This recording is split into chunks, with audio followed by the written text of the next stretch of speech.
हिंदुओं के जो सबसे बड़े ठेकेदार है हमारे पूरे प्रधानमंत्री नरेंद्र मोदी है, वो हम लोग नहीं बना देंगे, जिसको कुछ भी नहीं पता है। देखने वाले कोई विकास दिखता है ना, देखने वालों को नहीं दिखता। अरे भाई बाराबंकी का विधायक टिकट मिला, होटल में पकड़ा गया। इनको ये नहीं दिखता है कि होटल लेके और से जाके सरकार एक छोटा सा काम आता है, सांसद जी नाले निर्माण गलत काम हो रहा था, उसकी जांच करा। ये कैंडिडेट को हमारी सांसद ने हराया।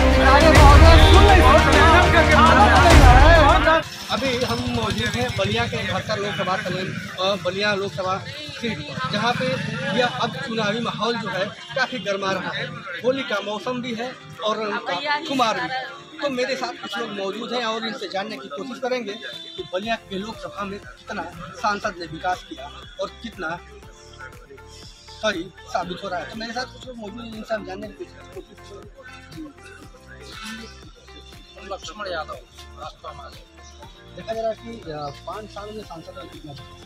देखिए 5 साल में सांसद का विकास कर रहा है, यहाँ भ्रष्टाचार का विकास हुआ इस सरकार में। और आप देख लीजिए सड़कों का हाल। दूसरी बात जो 4 लेन बन रहा है, जो सांसद जी बहुत उस पर वो कर रहे हैं कि ये हो जाएगा बलिया का विकास।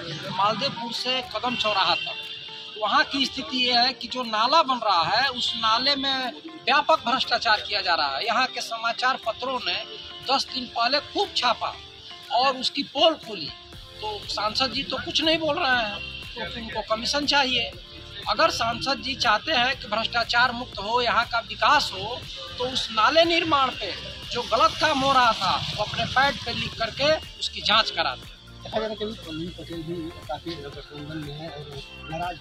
देखिए भारतीय जनता पार्टी लोगों को विश्वास में लेकर के धोखा देती है और यही हाल हुआ चिराग पासवान, रामविलास पासवान जी के निधन के बाद।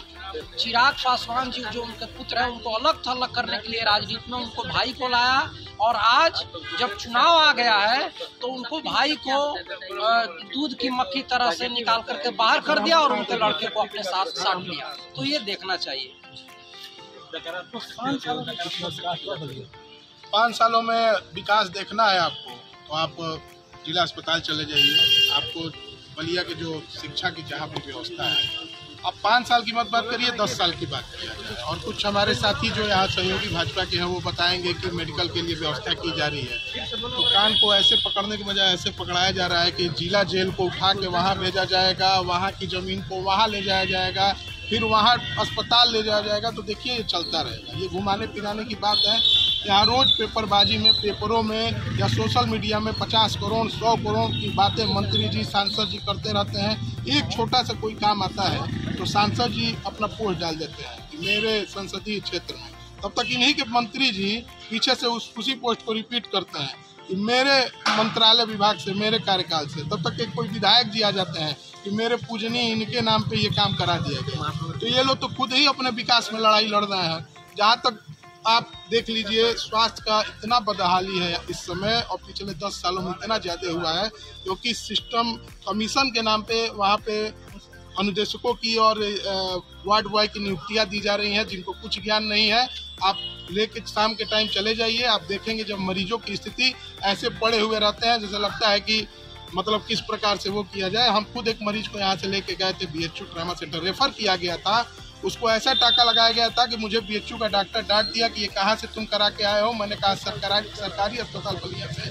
उन्होंने कहा कि आप लोग बोलते नहीं हो क्या है वहाँ पे, ये कोई जानवर है जिस तरीके से इसका टाका लगा है, ये इनकी व्यवस्था है। हकीकत से रूबरू होना पड़ेगा। शिक्षा की ये व्यवस्था है कि सबसे ज़्यादा फीस प्राइवेट स्कूलों में बलिया में आज के डेट में ली जा रही है। सबसे ज़्यादा फीस 2500 3000 छोटे छोटे बच्चों की फी है। ये कहाँ से मन बढ़ रहा है क्योंकि जितने संघ प्राइवेट विद्यालय हैं ये भाजपा के उसमें आके नए नए विद्यालय खोले जा रहे हैं। फर्जी मॉडलिंग दिया जा रहा है। और आप पूछिए इनसे, मैं तो कहूँगा कि भाजपा के लोगों से पूछिए, शासन से पूछिए कि 2500-3 हजार महीने का फीस पे बच्चे की पढ़ाई हो रही है। ये कह रहे हैं आयुष्मान कार्ड। आयुष्मान कार्ड मतलब आप प्राइवेट पॉलिसी समझिए, जैसे मेडिकल इंश्योरेंस कंपनियां देती है और महीने का महीना पैसा लेती है। आप ये बताइए कि छोटा सा मरीज का वो है, अस्पताल में जाइए, प्राइवेट अस्पताल में ही तो हो रहा है आयुष्मान का इलाज। वो लोग क्या कर रहे हैं कि 2-4 हजार की दवा की चीज उसको 50,000 लाखों तक का बिल बना के अपना बिल वाउचर बना रहे हैं। ये आयुष्मान कार्ड का खेल खेला जा रहा है। आयुष्मान कार्ड पे भी इन्होंने ऐसी व्यवस्था लाई है कि कहीं ना कहीं कोई चंदा दिया होगा। जैसे कोवैक्सीन जो लगाया गया इंजेक्शन, उनसे भी इन्होंने चंदा लिया। अब इनके पास क्या है, जो बाप की साइकिल छीन के, हम तो आरोप नहीं लगा रहे हैं, और साइकिल छूट गई, जो धूर विरोधी हैं अपने बसपा की फुआ के साथ मिल गए, कब दुपट्टा खींचते हैं, कब फुआ से हाथ मिलाते हैं, कब पंजा से हाथ मिलाते हैं। इनको किसी तरह सीट पानी, इनको राजनीति करनी, इनको जनता से कुछ मतलब नहीं है, कोई मतलब नहीं है। इनको जनता के सुख दुख से कोई मतलब नहीं। इनको अपनी राजनीति चमकानी है, गाड़ी खरीदना है, बंगला खरीदना है, एक परिवारवाद को बस आगे बढ़ाना है, अपने परिवार को। इनको जनता के सुख दुख से कोई मतलब। ये आरोप क्या लगाएंगे? ये कुछ आरोप से घिरे हुए हैं। मणिपुर के महिलाओं के साथ जो अत्याचार, मणिपुर का बंगाल पे क्यों नहीं बोलते? खिलाड़ियों के साथ पे क्यों नहीं बोलते? खिलाड़ियों के साथ सपा की सरकार वही कुश्ती का खिलाड़ी जो ट्रायल नहीं पास कर पाया ना, उसी कुश्ती खिलाड़ी की बात कर रहे हैं ना। हाँ, वही जो ट्रायल नहीं पास कर पाया। ठीक टिकट टूट गया, वही ना कुश्ती का खिलाड़ी।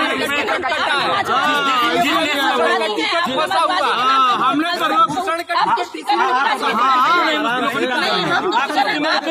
राजनीति करते हैं और हम चोट पे कहते हैं हिंदू की पार्टी है भाजपा, हम करेंगे सपोर्ट। आप लोग नमाज पढ़िए, हमारे मुस्लिम भाई है। बोलिए कि हिंदुओं की पार्टी है, तो बोलिए कि मुस्लिमों को वोट देने का अधिकार है। बिल्कुल नहीं, आप लोग का दोहरा चरित्र है। आप एक तरफ कब्रिस्तान शमशान की बात करते हैं, आप तरफ एकदम मंदिर मस्जिद की बात करते हैं। आपकी सरकार में लाइट नहीं काटते हैं, पानी से वंचित नहीं रखते हैं। नमाजियों के ऊपर लाठी चलाना जानती है आप लोग, जो रोड के किनारे नमाज उनको लाठी मारने का काम करती है आपकी सरकार। मैं हिंदू नहीं हूँ, आप कहिए मैं हिंदू नहीं हूँ, मैं आपसे बड़ा हिंदू हूँ, मैं आपसे बड़ा हिंदू हूँ। हम लोग भारतीय भाई, हिंदू धर्म कहीं नहीं सिखाता कि किसी दूसरे धर्म को अपमानित करे, उसके पूजा में खलल करे, नमाजियों को लाठी से मारे। ये हिंदू धर्म नहीं कहता है, लेकिन ये लोग इन लोग का हिंदू धर्म कहता है कि लाइट कटी है। पूरी बलिया की जनता से पूछिए कि होली दिवाली को लाइट नहीं दी जाती थी, विकास और एक महीने नमाजवादियों को लाइट दी जाती थी। अभी दिखने वाले को ही विकास दिखता है, ना देखने वाले को नहीं दिखता है। किसी का भी तबीयत खराब होता है, सब इमरजेंसी में जाते हैं। आया था अभी मैं रात इन लोग के पास बेड नहीं था एडमिट कराने के लिए। प्राकृतिक आपदा आ जाए और 100-200 का बेड हो, सामाजिक सरकार ही नहीं रहेगी तो कहाँ से बेड लाएंगे? टाइम लगता है किसी भी चीज में। सरकार चालू की छड़ी तो चलाएगी नहीं। 2 महीने पहले सीएमओ मर गए वेंटिलेटर के अभाव में। पूरे जिले में वेंटिलेटर नहीं है, पूरे जिले में वेंटिलेटर नहीं है। सीएमओ मर गए, मशीन बंद है आपके हॉस्पिटल में, सिटी स्कैन बंद है। क्या करेंगे? उसकी दुकान चलेगी कैसे? उल्टा सीधा नहीं बोलेगा। अब ये बताइए कि जब मुलायम सिंह यादव ने कहा कि मुझे कार्यसेवकों पर गोली चलवाने में गर्व है, तो उनका दुकान चलता कैसे? उस समय उनका दुकान चलता कैसे? उनका दुकान बनाया है जो थे उस वक्त सरकारी कर्मचारी थे, और सरकारी कर्मचारी की मजबूरी आप जानते हैं। बहुत सी अब वो रिटायरमेंट के बाद जब वो किसी का कर्मचारी तो है नहीं, स्वतंत्र है। स्वतंत्र होने के पश्चात आदमी अपने निर्णय लेने के लिए सक्षम होता है। आपकी सरकार अभी आप किसी पार्टी से समाजवादी पार्टी के नेता हैं, अभी अपने पार्टी के लड़ रहे हैं, भाजपा से विधानसभा लड़ाया जाएगा। हिंदुओं के जो सबसे बड़े ठेकेदार है हमारे देश के प्रधानमंत्री नरेंद्र मोदी जी हैं, उनसे पूछा जाए कि इस देश में कौन सा ऐसा हिंदू है जिसकी माँ मर जाए और बाल का मुंडन न कराए। हमारे यहाँ के प्रदेश के मुख्यमंत्री हैं, कहते मैं परिवार छोड़ आया हूँ, मैं संत हो गया हूँ, लेकिन संत नहीं लंठ है। मैं परिवार छोड़ आया हूँ, पिता मरे तब नहीं गए, उसके बाद फिर चले गए। या तो परिवार छोड़े कि नहीं छोड़े हैं यही स्पष्ट करें। तो ये कितने हिंदू के नेता हैं, यह स्पष्ट है कि भाई ये लोग अपनी माँ मरी और जिस माँ का कैमरा लेके फोटो खिंचवाए बार बार, माँ मरी बाल मुंडन नहीं कराए। हिंदू कितने बड़े हैं। अब आइए बात हो रही थी यहाँ पे किस चीज की, महिला शक्ति की। अरे भाई बाराबंकी का विधायक टिकट मिला, होटल में पकड़ा गया। हाँ, वो उतना बढ़िया नारी शक्ति का सम्मान कौन करेगा? अब तो हरियाणा में जाइए, वहाँ के सांसद होटल में पकड़े गए, सीसीटीवी फुटेज आ गया। इतना बढ़िया नारी सम्मान कहाँ मिलेगा? मणिपुर में महिलाओं को नंगा घुमाया गया, अब इतना बढ़िया नारी सम्मान कहाँ मिलेगा? तो नारी सम्मान और भागिए, मोदी जी कहेंगे गोदी मीडिया से रटो नारी नारी नारी, तुम गोदी मीडिया लगे नारी नारी नारी। अब ये लोग ईडी और सीबीआई को लगा के चंदा वसूलना है, इवेंट मैनेजमेंट करना है। और ये भाई साहब मेरी बात पूरी हो जाए, इनका पूरा चलाएंगे कि नहीं? सुनिए, महंगाई की बात हो रही थी, विकास की, पैसा नहीं दिया ना, सुनिए विकास चलाएंगे ना। विकास महोदय सुन नहीं सकते ना, मेहनत करके आदत नहीं है,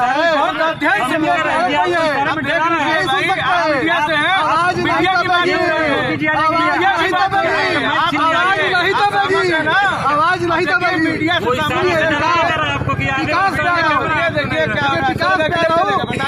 मोदी जी के शासनकाल में बहुत विकास हुआ, मोदी जी के शासनकाल में बहुत विकास हुआ। 40 का पेट्रोल 100 पार किया, हमारा गैस सिलेंडर 400 का 1000 पार किया, हमारा डॉलर 60 से 85 पार किया, यूरिया महंगा हो गया, अरे लहसुन 600 रुपया किलो हो गया, है ना। हमारे देश में देखिए तमाम विकास में सुनिए, सबसे बड़ी बात 45 लाख करोड़ देश पर कर्जा था, 225 लाख करोड़ हो गया। विकास है ना है, अरे जितना विकास खोजेंगे भाजपा आपको देगी। और इस बार जीत के बाई चांस जो नहीं आने वाली है, अगर आ गई तो लोकतंत्र का पर्व खत्म हो जाएगा, डिबेट बंद हो जाएंगे, ये पुतिन की तरह नहीं, ये नरेंद्र पुतिन हो जाएंगे, किम जोंग की तरह ये नरेंद्र जोंग हो जाएंगे, और जिनपिंग की तरह ये नरेंद्र जिनपिंग हो जाएंगे। तो पूरी व्यवस्था डफोर संघ फट चुका है। देखिए अब अंतर दिखा रहा हूँ, पहले एक आदमी पे 25,000 का कर्जा था, आज एक आदमी पे 1.5 लाख का कर्जा है। यही तो विकास है। अरे माँ मरेगी तो बाल का मुंडन नहीं कराना है, और हिंदू हिंदू चिल्लाना है, गौ मांस के लिए जो निर्यातक है उनसे चंदा खाना है, गौ माता चिल्लाना है। बनारस में बोले कि माँ गंगा ने बुलाया है, 38,000 करोड़ खर्च हो गए, गंगा माँ की सफाई हुई नहीं हुई। तो ये लोग झूठे निकम्मे, ये वो ऐसे नालायक पुत्र है हमारे प्रधानमंत्री जी माँ भारती के, जो माँ का मांग टीका यानी रेलवे बेच दिए, माँ की पायजेब भेल बेच दिए, अरे देखिए एयरपोर्ट माँ का करधनता बेच दिए, अरे यहाँ के बैंकों को LIC को बेच दिया, माँ का मंगलसूत्र था। तो जो भारत माँ के बेटा जो अपनी माँ का गहना बेचे, उससे बड़ा नालायक और कुपुत्र नहीं हो सकता। तो मोदी जी कुपुत्र है भारत माँ की। देखिए अभी इनसे ये पूछिए कि ये किसी बाइक से आए हैं और इनका ड्राइवर या कार से आए हैं, इनका ड्राइवर इनको गाड़ी चला के लाया है, वो इनकी गाड़ी उसको बेच दी है अपने ड्राइवर को। हम उसकी किसी भी एयरपोर्ट की, रेलवे स्टेशन की सुरक्षा के लिए अगर हम किसी को देते हैं तो वो बेच देना होता है। पूरे भारत को खरीदने की किसी की औकात नहीं है कि एक जमीन एक मिट्टी खरीद सके। इतनी भारत में कोई पैदा नहीं हुआ है, कोई नेहरू नहीं है कि चाइना को दे दिए कि हमारी बंजर जमीन है, कोई नेहरू नहीं है कि भारत की जमीन को बंजर समझ के चाइना को दे दिए। ये बस एक रटी रटा ये है, ये कह रहे हैं मोदी नहीं आएंगे, डंके की चोट पे कह रही हूँ, अब की बार 400 पार। और ये देखेंगे, अभी 10 साल से रट रहे हैं ना, कभी नहीं आएंगे, कभी नहीं आएंगे। पप्पू को हम लोग नहीं बना देंगे, जिसको कुछ भी नहीं पता है, कुछ भी नहीं पता है। वो शक्ति से लड़ रहा है, अब बोल रहे हैं मुझे शक्ति से लड़ना। अब तुम शक्ति से ही लड़ने को तैयार हो जाए। पूरी भारत की जनता जानती है। आपको तो ये बोल रहे हैं कि आप ही बेचे गए हैं, आपको नहीं पता है। मीडिया को भी खरीद लिया है, आपके सामने ये ब्लेम कर रहे हैं। आप बताइए कितने पैसे आपको मोदी जी भेजते हैं? भारतीय जनता पार्टी से आपको कितने पैसे देती है? आप मेरे सवाल का जवाब दीजिए। ये बोल रहे हैं सर पब्लिक में कि मीडिया गोदी मीडिया है, गोदी मीडिया आपको गाली दे रहे हैं। मैं उत्तर दूंगा। ये तो इनका जवान है, ये शक्ति से लड़ेंगे, ये औरतों से लड़ेंगे। ये कह रहे हैं फलाने और फलाने औरतों को जितना सहूलियत, इनको ये नहीं दिखता है कि लोटा लेके औरतें जाती थी। लोटों की सरकार थी, लोटों की सरकार थी, लोटा लेके तब इनकी इज्जत नहीं जाती थी। जब महिलाओं के पास एक शौचालय तक नहीं था, जब एक नल में पानी नहीं आता था, एक आवास नहीं आता था। इनके प्रधानमंत्री क्यों हमारी स्मृति ईरानी से भाग गए वहाँ वायनाड? क्यों लड़ने के लिए कहीं एक PM कैंडिडेट को हमारी एक सांसद ने हराया? इनसे पूछिए जवाब, क्यों भागे? अब तो जगह नहीं बची है पूरे इंडिया में।